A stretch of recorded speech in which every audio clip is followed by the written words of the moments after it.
আপনি যদি action camera কেনার ক্ষেত্রে যদি আপনি গোপ্রো চয়েস করে থাকেন, তাহলে আপনার জন্য এটা এক ধরনের ভুল হতে পারে। কারণ অ্যাকশন অ্যাকশন ক্যামেরা দিতে গেলে আপনার গোপ্রো থেকে ডিজেআই বেস্ট হবে।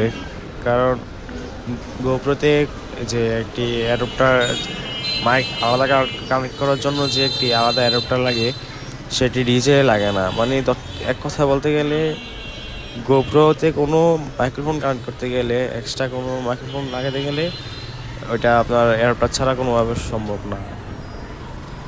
আর ডিজে ডিজের ক্ষেত্রে দেখা যাচ্ছে যে ডিজে কোনো ধরনের অ্যাডাপ্টার লাগে না।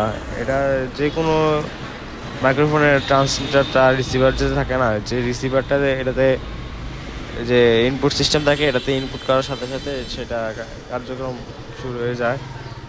তাই আপনি যদি গোপ্রো কেনার কথা ভাবেন, গোপ্রো না কিনে আপনি ডিজে নেন, এবং এটার ডিজে গোপ্রো থেকে অনেক আপডেট।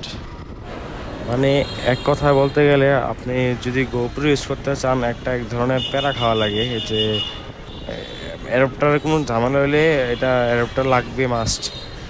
কারণ গোপ্রোর যে অ্যাডাপ্টার, এটা তার মানে অফিসিয়াল অ্যাডাপ্টার ছাড়া অন্য কোনো অ্যাডাপ্টার লাগালে এটা মানে অ্যাকসেপ্ট করতে চায় না।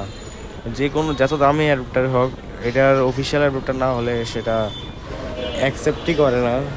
তাই এটা অ্যাকশন ক্যামেরা কেনার ক্ষেত্রে আপনারা ডিজে নেন, গোপ্রোটা না নেওয়াই ভালো। মানে গোপ্রো থেকে দূরে থাকেন বললে হয়। এখন আপনাদের ইচ্ছা, যদি আপনারা নিতে চান তাহলে সমস্যা নাই, নিতে পারেন। কারণ যে একবার গোপ্রো ইউজ করছে সে গোপ্রোই নিবে, আর যে ডিজে ইউজ করে ভালো লাগছে সে ডিজে ছাড়া কোনোটাই নেবে না। এবার আপনার যার কাছে যেটা ভালো লাগে